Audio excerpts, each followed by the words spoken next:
Good morning, everyone. Welcome to this summery Sunday morning. As we gather here in community, we welcome you, one and all.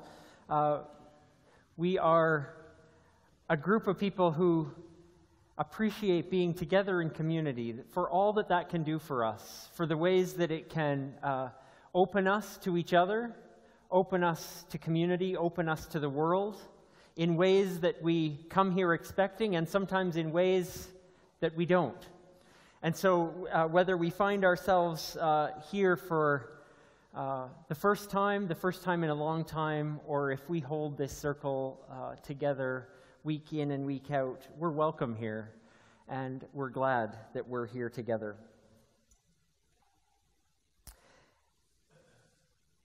To acknowledge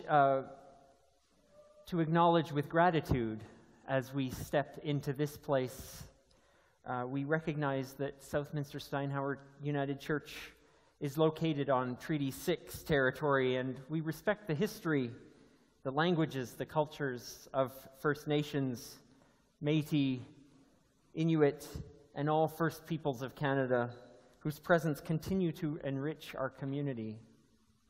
It's on that gratitude that we can build all the things that we do in this place, on this land, with each other.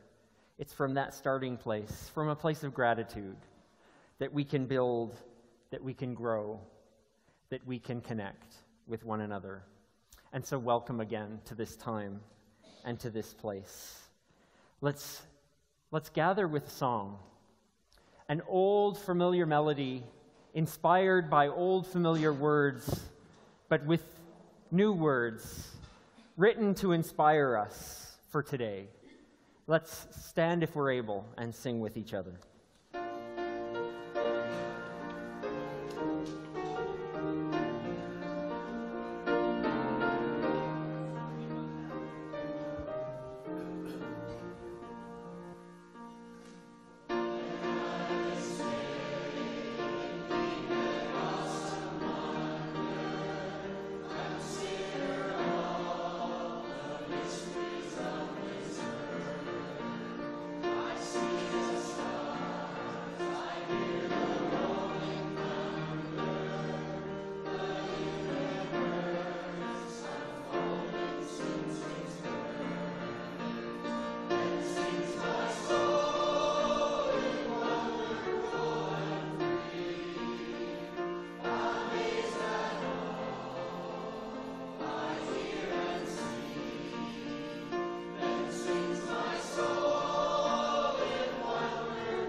Help us to center our bodies, our minds, our spirits into this place as we share words together responsively. This is the place, and now is the time. Here now, beauty waits to break into our experience, to open our minds, to expand our hearts, to change our ways, to help us feel more deeply, to help us see more clearly, love more fully, here and now, we seek to open beauty.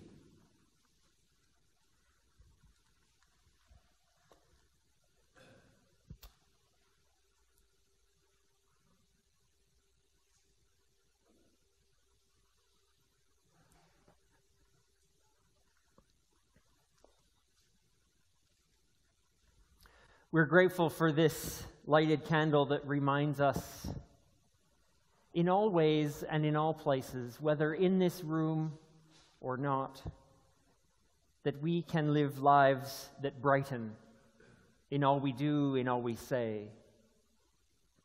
We're grateful for this symbol at our center this morning that focuses us and draws us toward all that is sacred and meaningful to the land, the sea, and the sky, to the biggest and the greatest potential of kindness and compassion, to our common humanity. We gather in the glow of this light that glows here on our table and that glows in each of us.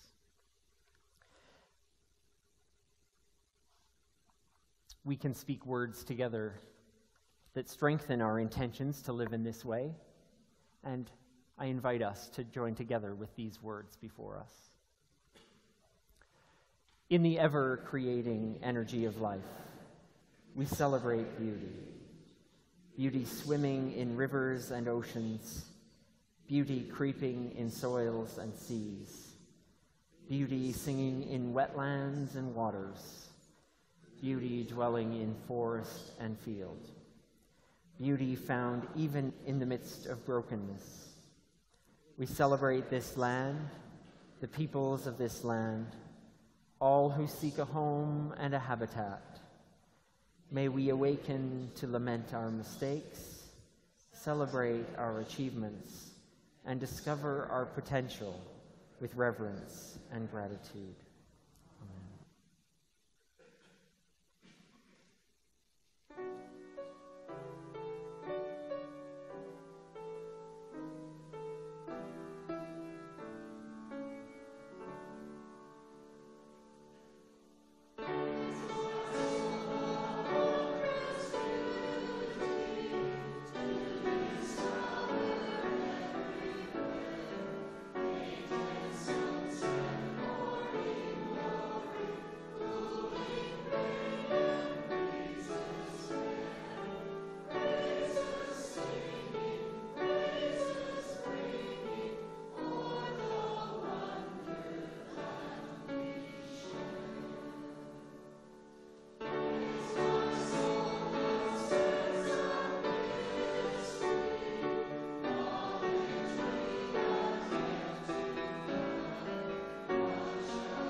This morning, in our Time for All Ages, we're going to have a moment to share ideas and thoughts, and perhaps they become a way that we pray together today.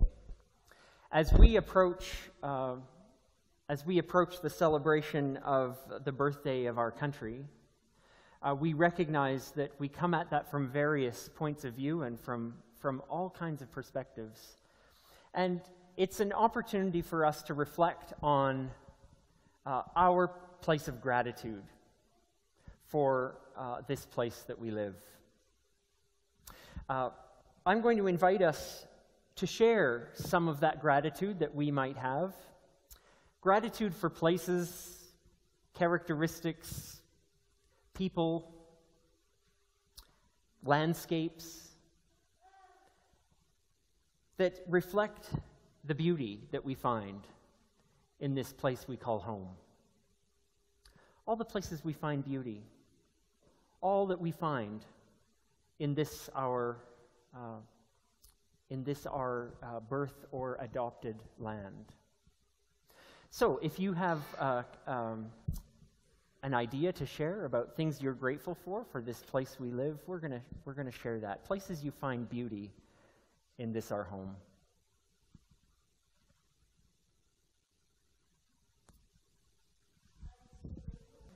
Yellow fields of canola.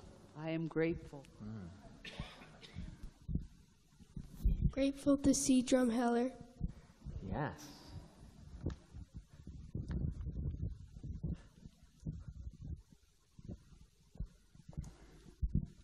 Loons and Lakes of Ontario.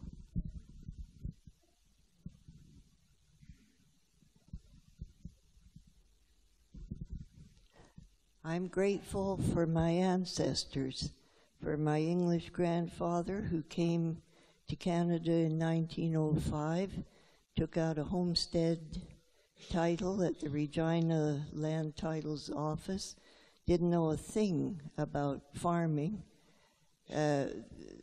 endured terrible privation during winters. He was the loveliest, most wonderful gentleman, and I'm so grateful for all my aunts, uncles, and grandparents. They were great people.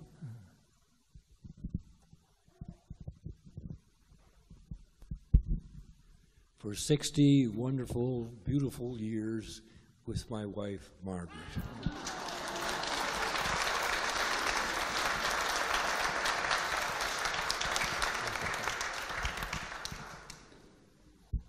Grateful for community gardens.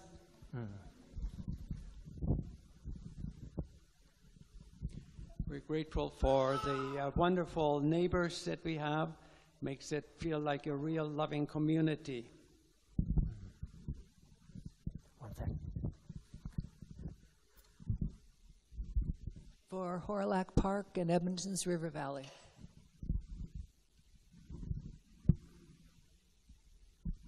This is the first July 1st celebration that I've been aware that it's not a celebration for everybody in our country, that it's the first one that I'm aware that Indigenous Canada takes an entirely different view of this occasion, and I have hope that someday we will all celebrate together.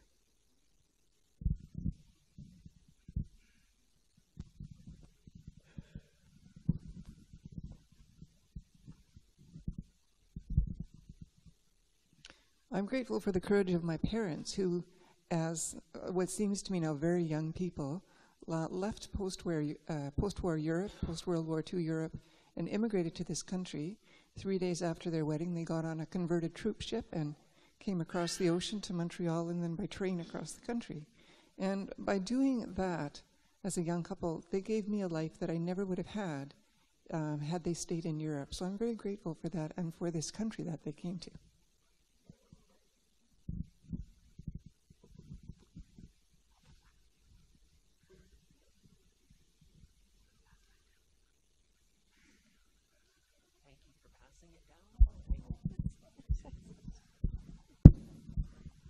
Grateful for babies that like glasses.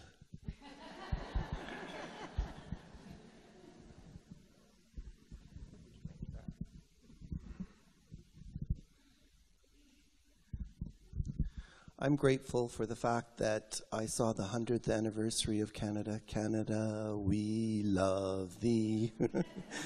And yes, I've traveled around the world, or just about, and I'm grateful that I'm from Canada, and I'm very thankful for this community as well.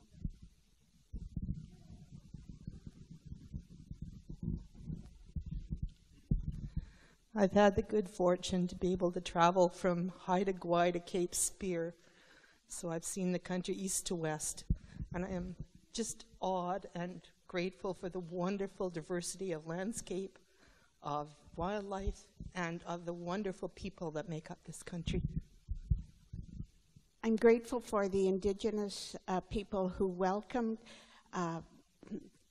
Europeans, one of which was my grandfather, and to southern Manitoba, so that I could be born and live in this country of privilege.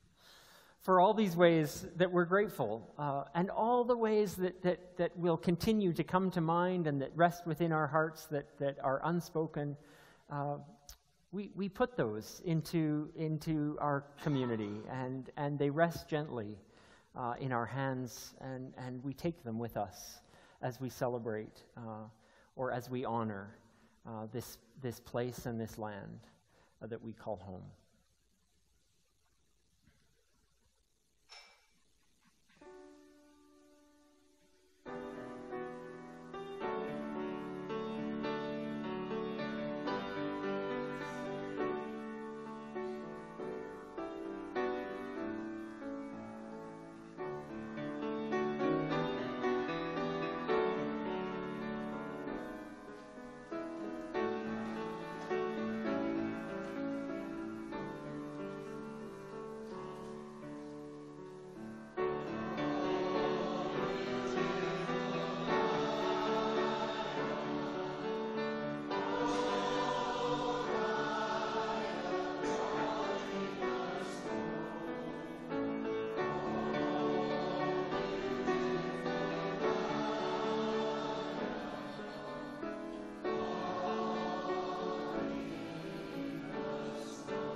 I want to share a few words from Kathleen Dean Moore in her book, River Walking, Reflections Beside Moving Waters. Kathleen Dean Moore is a professor in Oregon at the State University. She is a lover of habitat, and this collection of her writings is a reflection on the experience of being on many different bodies of water. And she wrote these words in her experience of Bay of Islands in Ontario, Canada. In ancient Greek stories, Eros was a dangerous god. Eros, the god of love, the enemy of reason, treacherous, powerful, impossible to resist. Under the control of Eros, Helen eloped to Troy, betrayed her father. Cassiopeia was tied in a basket and hung in the sky, a vain queen driven by love to evil and then ruin. Passion, passive, pathos, pushed over the edge. We say that people build relationships. They work on their marriages. They grow together. They fall in love. In Chinese, the words are, I fell on love. In motion, out of control, against all reason. Socrates thought love starts when people are attracted to the beauty of others, the form of a face, the pair of hands, a voice. As the years go by, they discover an even greater beauty in the people they love, a loveliness that cannot be seen, the beauty of the soul. Drawn towards this invisible beauty, they come to love the idea of beauty. And so gradually, the attraction of beauty leads people to a vision of absolute beauty, capital B, absolute beauty itself. I get nervous when philosophers start to capitalize their nouns and talk about absolutes. Still, I think Socrates had it mostly right. Beauty can lead people to love, and I think the other way too. Love can lead people to beauty. At least this has been my experience. This is an insight inspired by the beauty of place.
In what came to be the Christian scriptures, we have 4 books that call themselves Gospels, collections of stories about the life and teachings of Jesus of Nazareth.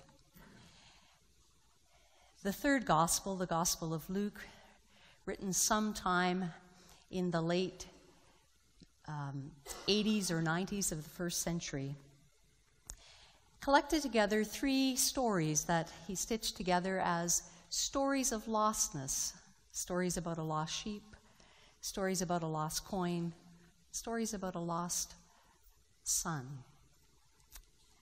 This is his story of the lost coin.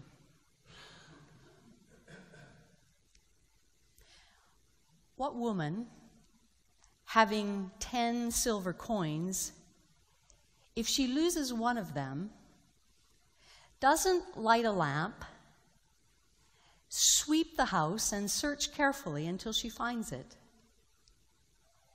And when she finds it, she calls together her neighbors and friends and she says, "Rejoice with me, for I have found the coin that I had lost."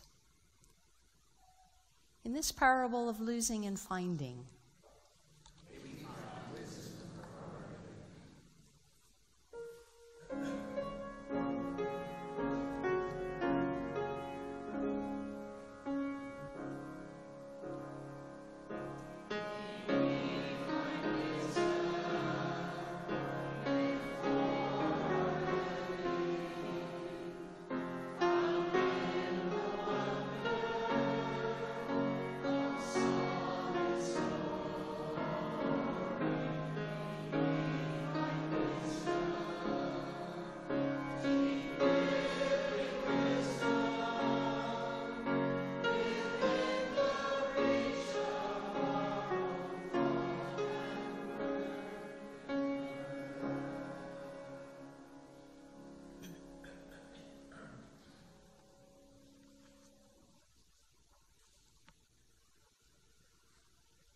Sometimes I'm proud of my discoveries, like when I discovered family I didn't know I had.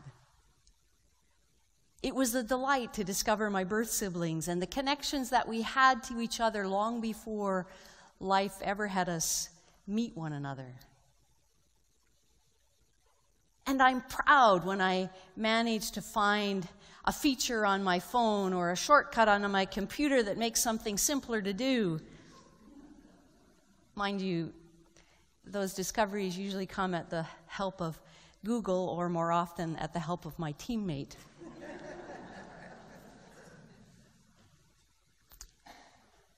And sometimes I'm surprised by my discoveries. And we've all had those experiences.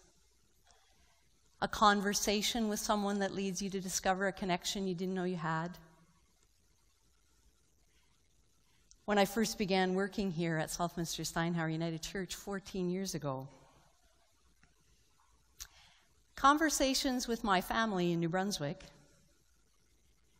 and conversations with my new colleague here at Southminster Steinhauer led me to discover something neither of us knew.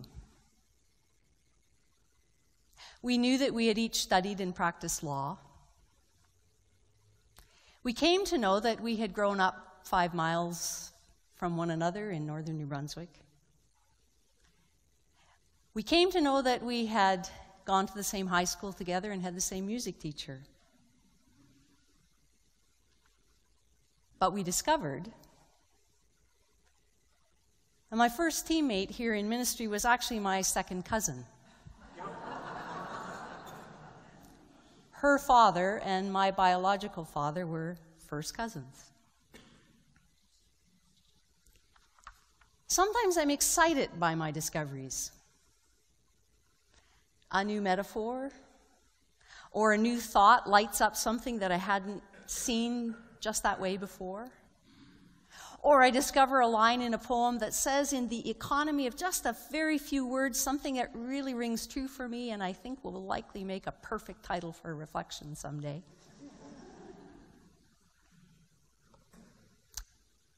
And sometimes I'm embarrassed by my discoveries. When I look every place I can think of and I find my keys right on front of me on my desk.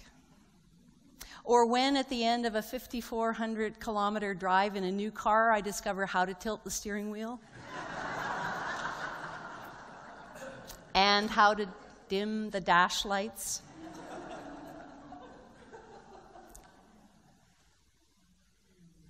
Sometimes I'm embarrassed discovering something that I had packed away years ago. I find it in a box and it reminds me of a former self. Something I wrote or said decades earlier. And maybe that's the nature of discoveries. They hold the power to delight us, to surprise us, to embarrass us, to inspire us. Or maybe even to deceive us. Because sometimes we discover that the grass is exactly the same color on the other side of the fence. We discover a coin that we thought was valuable is worthless. A place that we thought was secluded is where everybody comes to watch the sunset.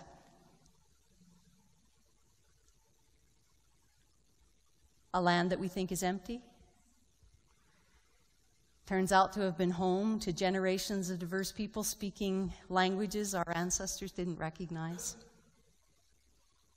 holding ceremonies they didn't understand, having survival skills upon which the survival of our European foreparents would utterly depend.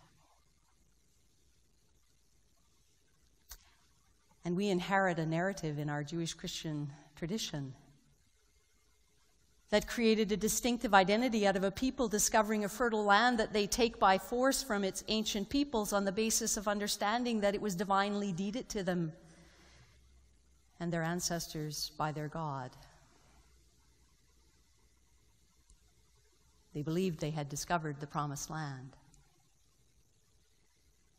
Sometimes we deceive ourselves by framing our discoveries as non-existent until we knew about them. Science is really good at this. We say we've discovered a new planet or a new galaxy or a new way that cells behave as though they hadn't always done that.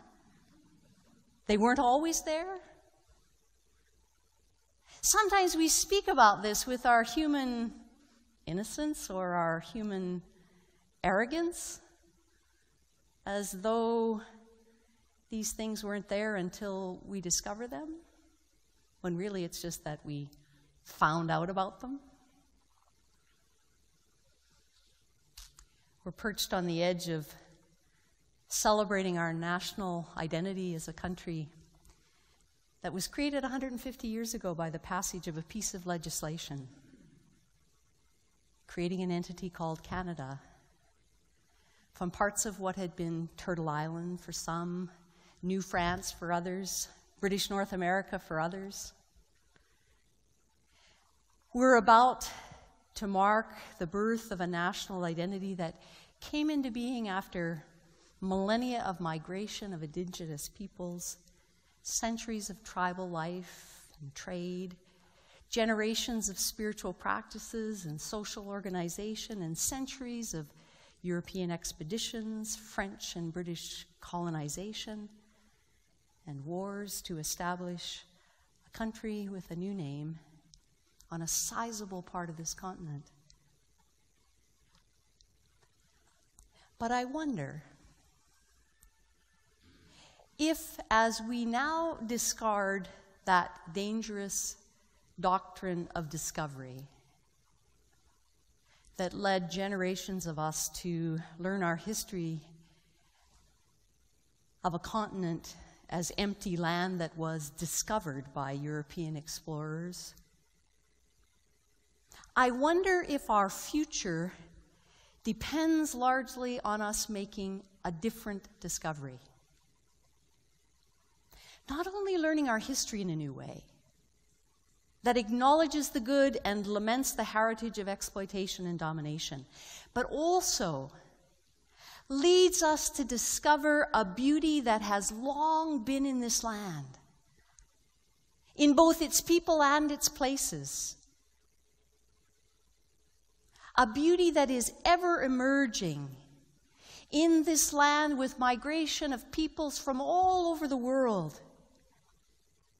In the beauty of those who are coming, in the excelling migration of our species because of poverty and socioeconomics, because of violence and oppression, because of discrimination and disadvantage. I wonder how remarkable our future could be if we truly discovered the deep beauty that is in each other and is in all of our diversity of land and people. My father's recent death gave Don and me an unscheduled and unplanned way to experience this anniversary in our country. To discover the huge expanse of our country by driving across 7 of its 10 provinces, from his home to ours.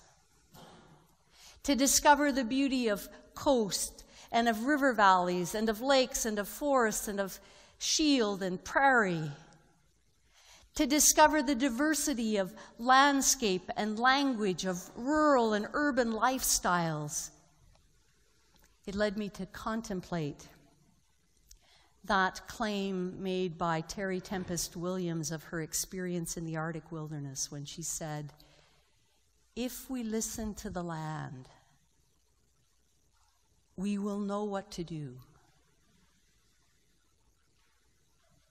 If I listen to the land that I have experienced in crossing this country, I will know that there is beauty to be found everywhere. And there is beauty in incredible diversity. There's beauty in land meeting water.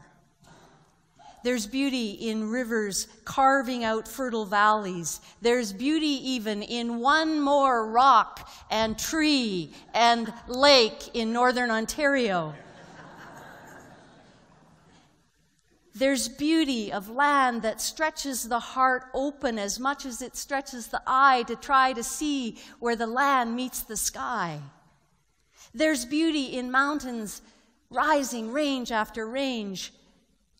And beauty can lead people to love. And love can lead us to beauty.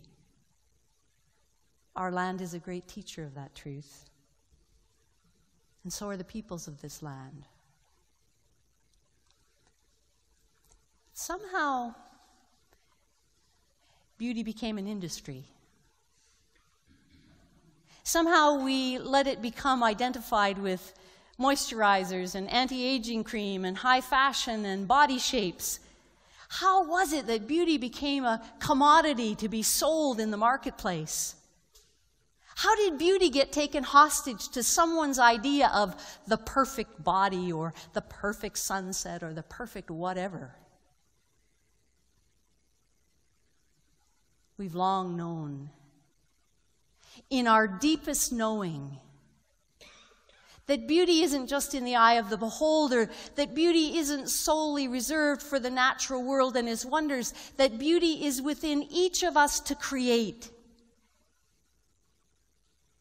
and to reflect and to express, and that beauty is as necessary to the soul as breath is to the body.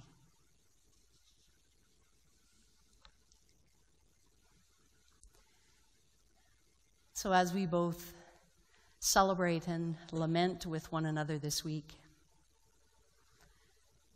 the woman with the broom sweeps out of that once upon a time world of stories and into our consciousness to invite us to discover something valuable we've lost inside our own house, something we've lost along the way, something we've lost sight of, something like most discoveries that's always been there, but we didn't quite know how to find it.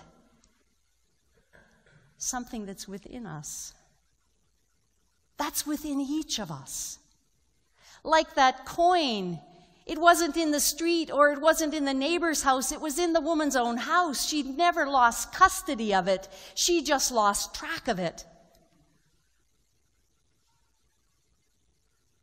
She couldn't see it. The woman with the broom in her hands invites us to sweep our hearts clean of the prejudice and the fear and the assumptions that cloud our vision and keep us from seeing beauty in this land and beauty in its many and varied peoples, some long in this land, some so new to this land. The woman with the broom in her hands steps out of the story to invite us to discover the potential we've lost to fear and disrespect, to rediscover or to recover the beauty of our humanity, beauty we've sometimes lost in the struggle to survive and thrive, to discover in our own house, our own heart, the beauty that can lead us to love, and the love that can lead us to beauty. Because what we love, we will not harm.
Speaking of giving, there are many ways to give, many ways that we all do give. Many of you give your time to help maintain this wonderful site we have, cutting grass, moving snow, cleaning our kitchen, cleaning the building. Many of you help provide hospitality to groups and organizations that use this building by coming and opening and closing for them, and making it possible for many to come and use this space during the week. Many of you give your time supporting the food bank and staffing it every Thursday afternoon. Some of you can still give your time this summer to help with our kids' summer camp, and details about what's needed there are found in your morning messenger and a sign-up sheet on the table in the foyer. We thank you for the many ways you give, and there are many opportunities to participate in our life and work. Many ways to support us financially. We receive no government grants, no support from anyone outside of our own means. We don't receive money from the United Church of Canada. In fact, we send some money to the United Church of Canada in the form of the Mission and Service Fund that supports many projects, and from time to time have special appeals for projects like the hunger that Gail has reminded us of in South Sudan. To make our giving easy and accessible for us, there's an opportunity if you have cash or checks to support us. There's a box at the back in the center. As you make your way out of the hall, you can place those gifts there. You can also make your gifts online. There's a computer in the foyer, or simply by going on our website through the Canada Helps button, you can contribute at your convenience. So thank you for the ways you give. Thank you for your support of this community. And thank you for all that we are able to do with one another. One of the projects that we have been involved in many times with each other over the past is supporting and sponsoring refugees, those newly coming to Canada. As a congregation, we've had experience to sponsor several families from various parts of the world, from Bosnia, from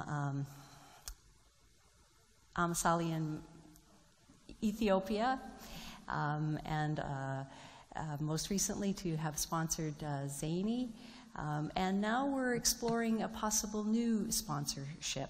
So in addition to that, also recognizing the needs of those who have come to this country and who receive support and help for a year, and often that support is not adequate, and it's certainly not nearly long enough to help those newly arrived to actually settle and become successful in this country.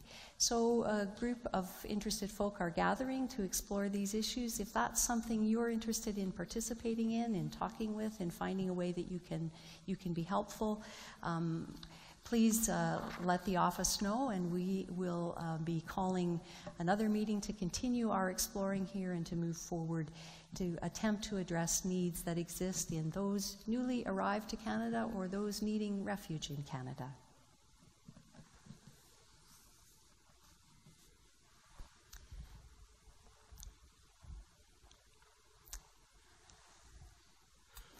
As we move from this time and place with one another, we move in the beauty of the light that is within us, between us, among us, beyond us, all around us. In that light, we experience the sacred spark that is within all life. We draw ourselves to live respectfully, to live looking for beauty, and in finding it, to offer our love. We go with one another